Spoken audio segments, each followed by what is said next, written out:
بسم اللہ الرحمن الرحیم۔ حضرت امام بخاری رحمۃ اللہ علیہ نے اس حدیث پاک کو روایت کی ہے کہ آقا علیہ السلام کے زمانے میں حضور اکرم رحمت عالم صلی اللہ علیہ وسلم مسجد نبوی میں تشریف لائے اور آپ کے ساتھ کچھ اصحاب بھی تھے۔ نماز پڑھی اور چلے گئے، دوسرے دن بھی، تیسرے دن بھی، اور چوتھے روز آقا علیہ السلام تشریف نہ لائے بلکہ فجر میں تشریف لائے۔ حضور اکرم رحمت عالم صلی اللہ علیہ وسلم سے پوچھا کہ یا رسول اللہ کہ آپ رات تشریف نہیں لائے، اصحاب کا جمع غفیر تھا، تو فرمانے لگے کہ مجھے قسم ہے اس رب ذوالجلال کی جس کے قبضہ ہے قدرت میں میری جان ہے، مجھے یہ اندیشہ تھا، خوف تھا، ڈر تھا کہیں یہ نہ ہو کہ نماز تراویح جو ہے میری امت پر فرض ہو جائے۔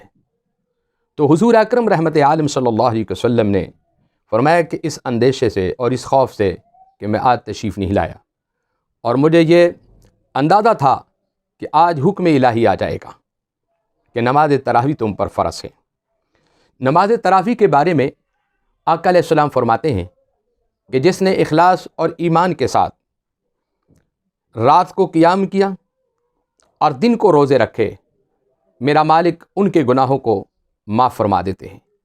اس قیام سے مراد نماز تراویح ہے۔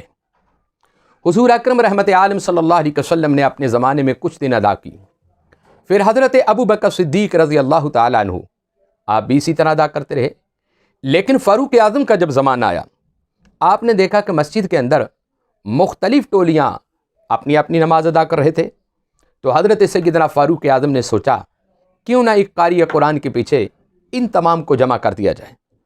تو حضرت فاروق اعظم نے جیسا حکم فرمایا وہ صحیح اصحاب رسول نے اس حکم کی تعمیل کی، گویا کہ یہ سمجھیں کہ حضرت سیدنا فاروق اعظم کے زمانے سے یہ تراویح جو ہے با جماعت نمازیں ادا شروع ہوئی تھی۔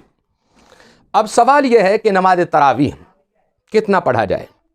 حضرت ام المومنین عائشہ بنت صدیق اکبر نے بھی روایت کیا ہے کہ آقا علیہ السلام رمضان میں بھی اور غیر رمضان میں بھی 11 رکعت نماز پڑھا کرتے تھے، 8 تراویح اور 3 وتر، یہ بھی ایک حدیث پاک ہے۔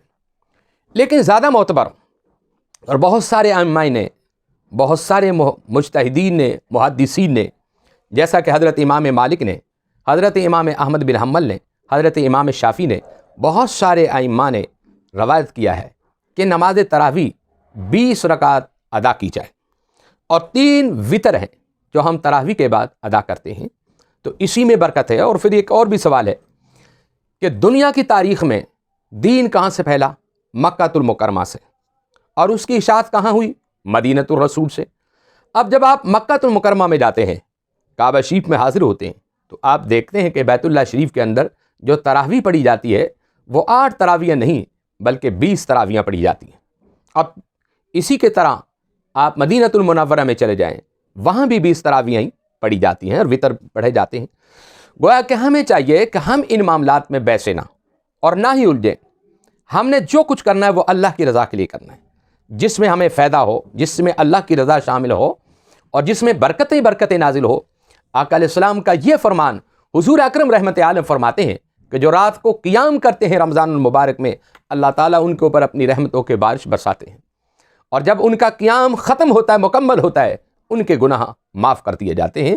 تو ہمیں اس بحث میں نہیں پڑھنا چاہیے کہ ہم نے 20 پڑھنی ہے، ہم نے 8 پڑھنی ہے۔ عبادت اللہ کی کرنی ہے، اس کی عبادت اور ریاضت کرنی ہے، اور بہت سارے معاملات میں ہم اپنی اصلاح کے بارے میں بحث کریں، لیکن جہاں اللہ کی ذکر اور اس کی عبادت کا معاملہ آ جائے وہاں ہمیں خاموشی اختیار کرنی چاہیے۔ وآخر دعوانا الحمدللہ